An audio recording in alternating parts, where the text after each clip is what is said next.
Et le meurtrier présumé de Paul Sherman s'est livré à la police ce matin. Le jeune homme traqué par les forces de l'ordre serait passé aux aveux.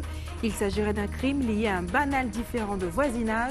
Nous sommes allés à Besson où l'émotion, vous le verrez, est encore vive.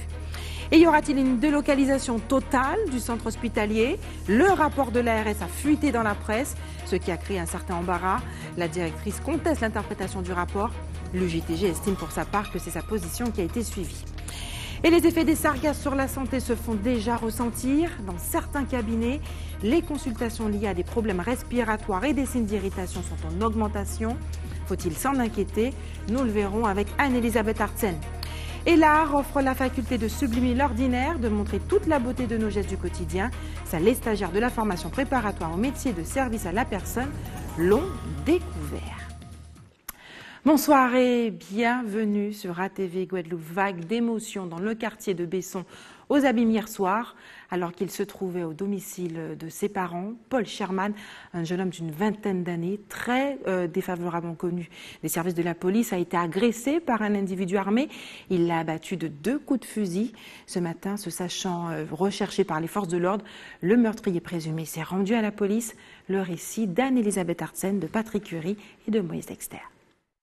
C'est aux alentours de 16h30 qu'hier, Paul Sherman est atteint mortellement par plusieurs balles à son domicile. Selon sa sœur, à l'origine de la discorde entre les deux protagonistes, le tireur présumé l'aurait préalablement agressé avant cet acte irréversible. La personne qui a tué mon frère, il me devait de l'argent pour mon Karcher. Il m'avait demandé d'emprunter mon Karcher. Ça fait déjà un mois qu'il me doit de l'argent.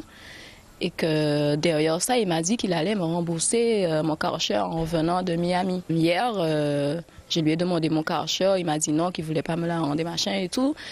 Et puis mon frère a été lui demander des explications et puis il a levé le ton, quoi. Il a commencé à choubler mon frère et tout. Et puis mon frère n'a pas pris ça. Donc mon frère l'a tenu par les cheveux et lui a dit de me respecter, quoi. Puisque le matin aussi, il m'avait déjà...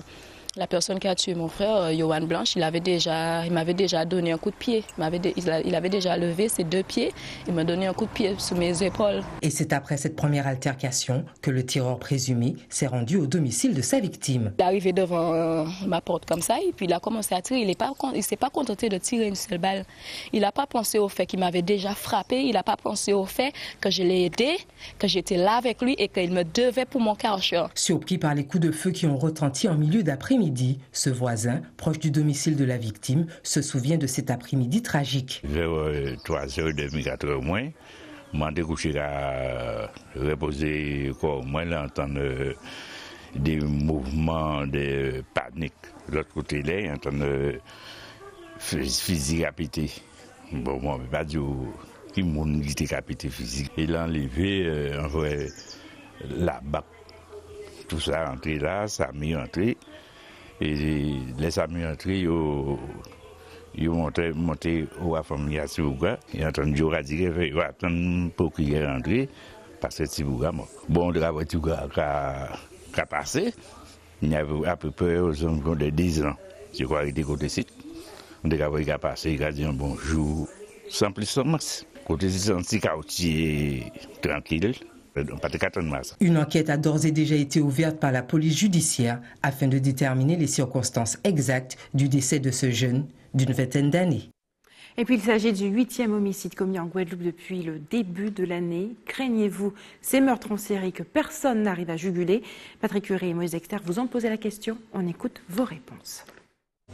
Le violet, c'est gratuitement maintenant parce que là, les jeunes, tu n'es pas obligé d'avoir des problèmes avec quelqu'un pour que tu te trouves la mort.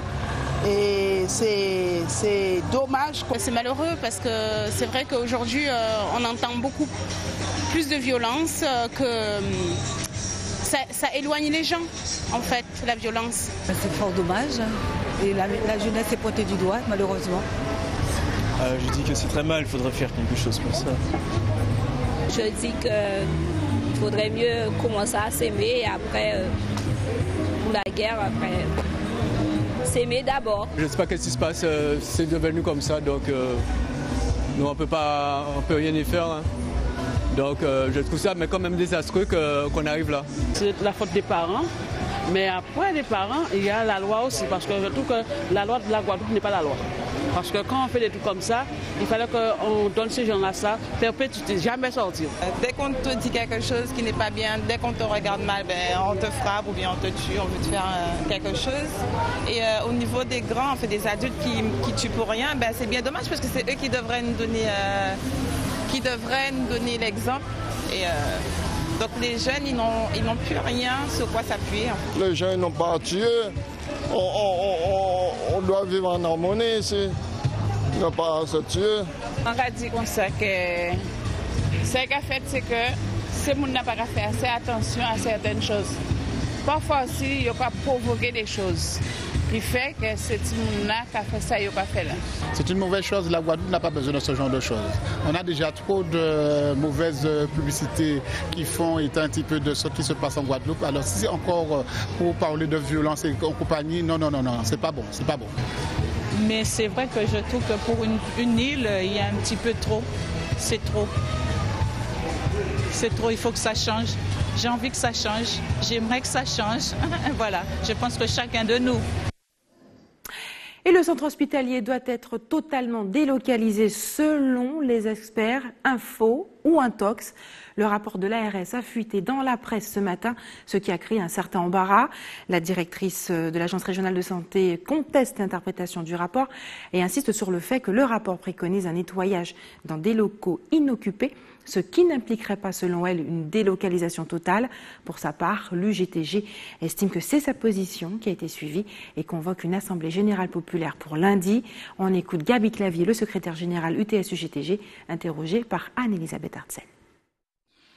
Premier but, nous avons confirmé position, nous avons confirmé revendication en délocalisation totale, en délocalisation provisoire, limitée dans le temps, et pendant qu'on va délocaliser, pendant les services redéployés, réactivés à tous les sites de santé possibles en Guadeloupe, qui ont procédé à nettoyage, à décontamination et à mise aux normes à CHU là, le temps qu'il faut, ok, mais à un objectif là, de faire en sorte que nous continuions à assurer en qualité de soins pour les Guadeloupéens jusqu'à nouvel établissement là. C'est une revendication. Nous. Et pour ça, nous allons continuer à combattre. Et donc c'est pour ça que nous allons appeler le personnel à CHU et la population en assemblée générale devant l'hôpital là, lundi à 11h. Nous avons toute information nous tenir, si les documents, si les rapports nous tenir, nous avons toute analyse que nous avons présentée à cette question-là. Et donc, qui j'ai les soins depuis tantôt, depuis le 29, puisqu'on a rappelé le 29 mois, de nous présenter les différents scénarios possibles quant à la délocalisation là, quant à l'activation à CHU là.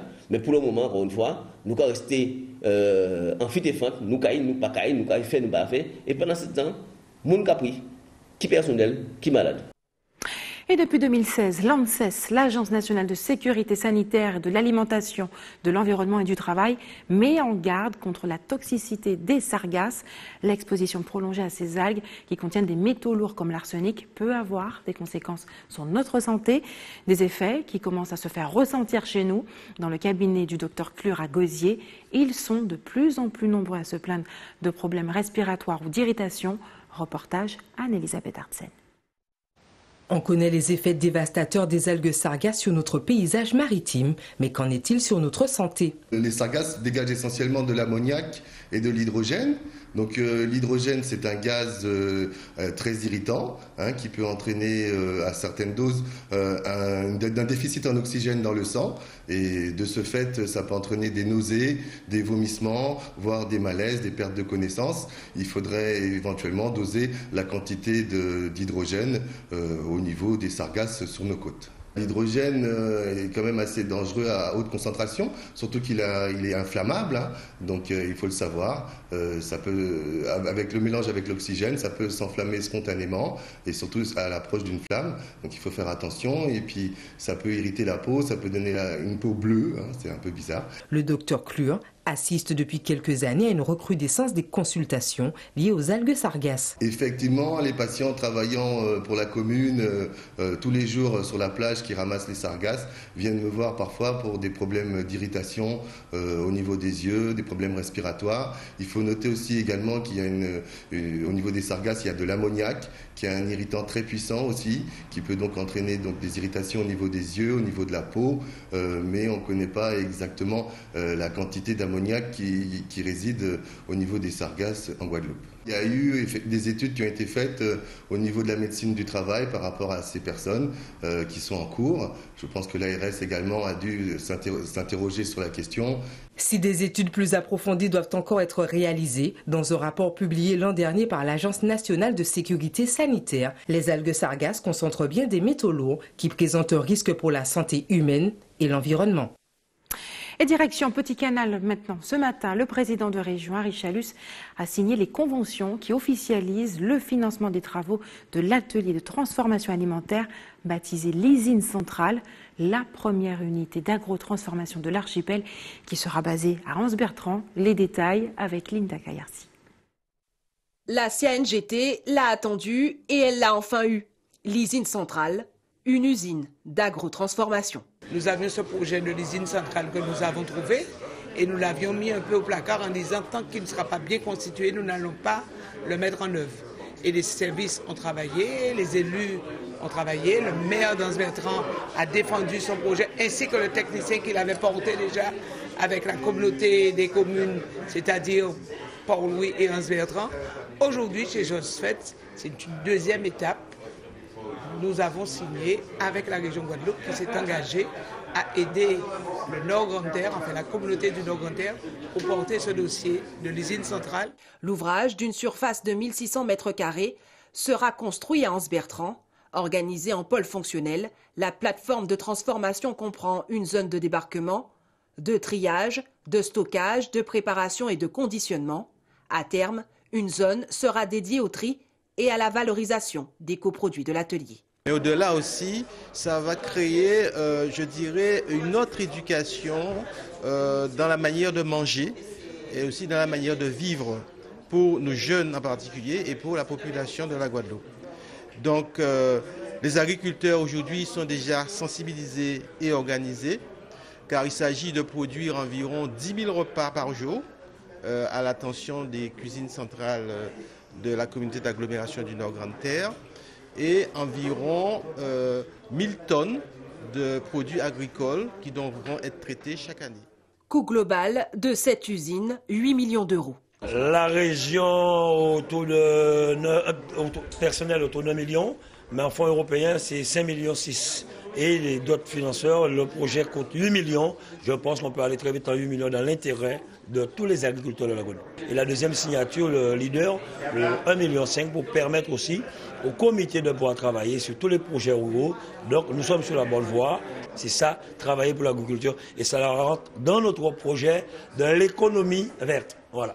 Les travaux de l'usine centrale débuteront le 18 novembre de cette année pour une ouverture en janvier 2020. Et cette valorisation du caractère rural du Nord-Grande-Terre correspond à cette politique de rééquilibrage voulue par l'équipe régionale.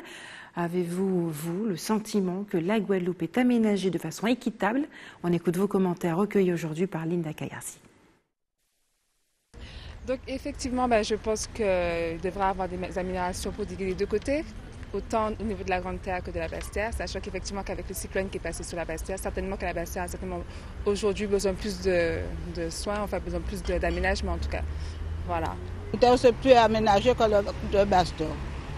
Pourquoi? Parce qu'il n'y a plus les meubles, il n'y a plus ça, mais les loyers sont très chers en la Guadeloupe. Visiter la Basse Terre pour comprendre parfaitement bien si c'est équitable ou pas sur les deux, mais je dirais que c'est plus au niveau de l'ancienneté des bâtiments. Sur Basse Terre, ça a l'air plus ancien que sur la Grande Terre. Et après, je ne sais pas quelle politique ils adoptent là-bas. Mais bon, après, je ne vais pas juger, mais je dirais tout simplement qu'il y a encore du travail à faire. Et puis, il y a encore de l'espace, c'est à nous d'organiser et de prendre le temps de bien poser des questions pour mieux aménager le territoire. Parce que les choses sont utiles et d'autres pas. Alors, est-ce que vous pensez que la Guadeloupe est aménagée équitablement en Grande Terre et en Basse Terre? Je pense que oui. Oui, c'est aménagé bien en Grande Terre qu'en Basse Terre. En Grande Terre, c'est beaucoup plus aménagé, il y a beaucoup plus de choses à faire, il y a beaucoup plus de choses qui sont organisé. Mais c'est vrai que sur la Basse-Terre, il y a encore beaucoup plus de choses à faire par rapport à la Grande Terre à pouvoir mettre en place, tout simplement. Voilà. Je dirais oui, en fait, que c'est aménagé équitablement, parce que simplement, sur la Grande Terre et sur la Basse-Terre, on n'a pas les mêmes besoins. Donc, sur la Grande Terre, il y a plutôt une population qui travaille, donc économique, alors qu'en Basse-Terre, c'est une population qui y habite pour découvrir. Donc forcément, en fait, je dirais que l'aménagement est adapté au type de population et par rapport à la demande. Et préparez-vous, la prochaine saison cyclonique s'annonce intense selon les spécialistes météorologiques qui étaient réunis depuis lundi à l'hôtel de la Batelière en Martinique. Un 40e congrès du comité des ouragans qui s'est achevé aujourd'hui. Reportage Sandrine Clone, Aurélie Talmen.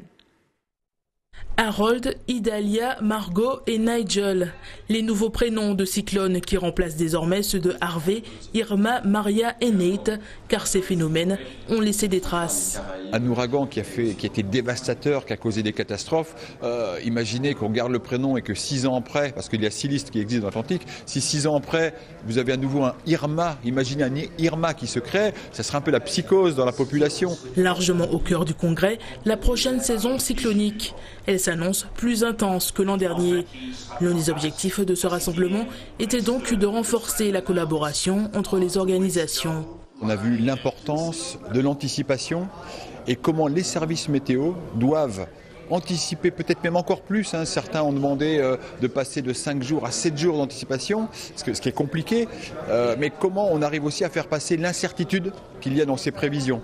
Et vous imaginez bien qu'on doit être coordonné parce qu'on ne peut pas faire différent si on est en Martinique ou si on est en Dominique ou à Sainte-Lucie. Donc il faut que quasiment tout le monde soit d'accord pour que ces pratiques se mettent en place. Une coopération particulièrement importante pour les îles lourdement impactées en septembre dernier, notamment la Dominique.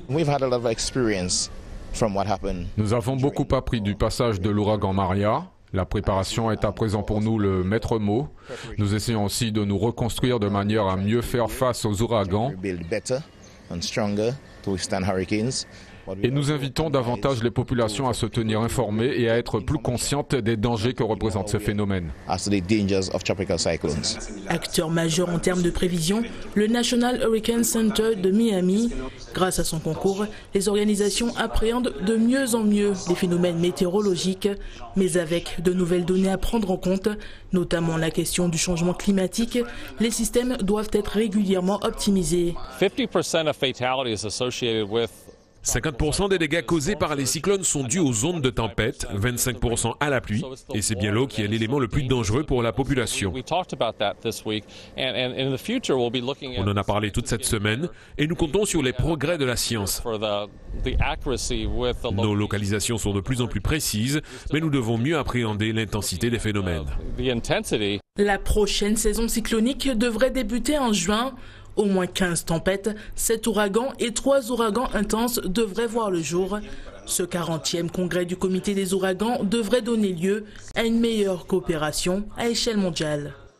Et puis soulagement et inquiétude pour les proches des 2 pêcheurs portés disparus en mer en Martinique. L'un a été retrouvé sain et sauf hier et puis l'autre est toujours porté disparu. Les recherches se poursuivent au large de Trinité pour tenter de le retrouver. Et puis, restez sur ATV Guadeloupe. Dans quelques minutes, l'école supérieure du professorat qui tente de susciter des vocations. Et puis, nous verrons comment l'art peut sublimer les métiers, notamment ceux liés au service à la personne. Une fois par an, en avril, l'école supérieure du professorat et de l'éducation accueille le grand public, une journée portes ouvertes pour donner l'envie d'enseigner. Professeur, un métier d'avenir, un reportage d'Anne-Elisabeth Artsen. L'ESP ouvre ses portes ce vendredi. Au programme, conférences, ateliers et stands découvertes du professorat et de l'éducation scolaire. Depuis le nouveau modèle, on dira que ça va être la 4e édition puisque les ESPE datent de 2013, septembre. L'objectif est en fait de présenter l'ensemble des métiers liés à l'éducation et à la formation au regard des formations que nous pouvons proposer aux étudiants, mais aussi aux personnes déjà en activité. La prochaine rentrée, c'est septembre 2018, donc nous aurons l'ensemble des masters qui seront proposés. Nous aurons un diplôme universitaire sous réserve d'habilitation effective qui sera proposé pour le premier degré, et puis sinon l'ensemble des concours qui sont proposés au niveau de l'ESPE. Je suis en deuxième année de master de lettres, donc je prépare justement le concours pour devenir enseignante, donc professeure de français dans le secondaire, et je suis venue aujourd'hui pour pouvoir accueillir les étudiants qui souhaitent s'inscrire en master MEF pour devenir enseignant, donc leur donner des conseils, leur faire une présentation et leur présenter les projets qu'on a effectués cette année en deuxième année de master. C'est une chaîne, c'est une continuité, donc on a envie de donner ce qu'on nous a donné, donc les journées portes ouvertes sont là pour ça et permettre aux étudiants de découvrir les formations qui sont proposées à l'ESPE. Erika a choisi de se réorienter après ses études de droit, l'occasion pour elle de consolider son choix. Je suis étudiante en master 1 en droit à Fiol et j'ai toujours aimé les enfants, franchement. Et donc le droit ne m'intéresse plus autant qu'avant, donc j'ai décidé de réfléchir à mon avenir. J'ai décidé de devenir professeur des écoles. Voilà. Et je suis aujourd'hui venue pour me renseigner concernant la formation et les débouchés et tout le reste. L'École supérieure du professorat et de l'éducation, qui accueille environ 700 étudiants chaque année, s'ouvre donc à ses futurs élèves et pourquoi pas futurs professeurs de l'éducation nationale. Et puis l'art donne la possibilité de sublimer l'ordinaire, de montrer toute la beauté de nos gestes du quotidien. Ça, les stagiaires de la formation préparatoire au métier des services à la personne l'ont découvert à travers une exposition qu'ils montrent combien les activités manuelles participent au bien-être des personnes aidées et au maintien de leur autonomie. On regarde les explications d'Yvan Lemar. Gade Kijan Nuka Rede Grand Moon et Timoun, ou comment l'art se met au service des personnes aidées, c'est le nom donné à cette exposition composée de 20 tableaux et une fresque. Ces œuvres ont été créées par 12 stagiaires de la formation préparatoire au métier de service à la personne, le fruit d'un projet lancé par une des formatrices. Ça a été mené sur plusieurs mois. Alors qu'elle n'est pas formatrice dans le secteur des arts plastiques, mais quand même c'est une artiste elle-même, puisqu'elle est connue sur la place, et bien elle a trouvé ça intéressant de pouvoir mobiliser, et apparemment les gens se sont pris au jeu, nos stagiaires ont joué le jeu du projet. Ce qui les a beaucoup intéressés, c'est l'aspect collectif, de pouvoir se réunir, travailler sur des objets qui seront ensuite exposés. Ils ont mis beaucoup de passion et d'engagement sur la réalisation de ces œuvres. Et donc ça, c'est quelque chose de très, très important, parce que finalement, ça permet de développer des compétences qui sont complémentaires de celles qu'elles ont dans le cadre de la formation initiale. À travers ces œuvres, les stagiaires ont pu montrer leur vision de leur futur métier, un moyen original de les impliquer et les valoriser durant leur formation. J'espère qu'on va pouvoir avoir d'autres manifestations de ce type, parce que c'est quelque chose qui valorise à la fois les formateurs mais aussi les stagiaires sur l'estime de soi, sur la capacité à faire des choses qui sont de belles choses finalement, et qui permet de regarder le stagiaire autrement que dans le cadre de sa formation classique. Donc ça leur a permis de sortir un petit peu des murs de Bellecour, de connaître aussi l'environnement de l'établissement qui les accueille, en l'occurrence l'EPIC Guadeloupe Formation. Et moi j'envisage, dans le cadre de mon action en tant que directeur général, de développer ce genre de manifestation, parce que ça permet encore une fois de mobiliser l'ensemble des personnels et des stagiaires pour développer ce sentiment d'appartenance, être fier d'appartenir à la structure EPIC Guadeloupe Formation, et de façon durable. L'ensemble de ces œuvres sera conservé et valorisé pour faire partie d'une exposition itinérante dans les différents sites de Guadeloupe Formation. Et c'est l'heure des informations pratiques maintenant. Faites des réserves d'eau si vous habitez à Sainte-Anne. Les coupures d'eau sont prévues chez vous demain soir à 18 h. Dimanche, elles concerneront les communes de Capesterre et des Saintes. Et l'établissement français du sang vous donnera rendez-vous demain face à l'église adventiste de Vieux Habitants toute la matinée. Lundi, le rendez-vous aura lieu à Petit-Bourg, à l'INRA, de 8 h 30 à 13 h. Et enfin, si vous avez des informations à nous communiquer, n'hésitez pas à nous appeler à la rédaction de la TV Guadeloupe au 60 11 2 fois. Voilà, c'est la fin de notre édition locale et régionale. Avant de se quitter, je vous rappelle les principaux titres de ce vendredi 13 avril. Nous l'avons vu ce soir, le meurtrier présumé de Paul Sherman s'est livré à la police ce matin. Le jeune homme qui se savait traqué par les forces de l'ordre est passé aux aveux. Il s'agit en tout cas d'un crime lié à un banal différend de voisinage. Nous sommes allés à Besson où l'émotion, nous l'avons vu, est encore vive. Et puis, y aura-t-il une délocalisation totale du centre hospitalier? Faux, répond l'ARS. Suite à la fuite de son rapport dans la presse qui a créé un certain embarras, la directrice a contesté l'interprétation du rapport. Le GTG, elle estime qu'elle est dans une position de force et convoque une assemblée générale ce lundi prochain. Et puis, les effets des argas sur la santé se font déjà ressentir, notamment pour le personnel chargé de son ramassage sur les plages. Dans certains cabinets, les consultations liées à des problèmes respiratoires et des signes d'irritation sont en augmentation. Et puis nous l'avons vu, l'art offre la faculté de sublimer l'ordinaire. Les stagiaires de la formation préparatoire au métier des services à la personne l'ont découvert à travers une exposition qui valorise leur métier. Et voilà, merci d'avoir choisi ATV Guadeloupe. Je vous souhaite un excellent week-end. Profitez pleinement de votre week-end. On se retrouve lundi.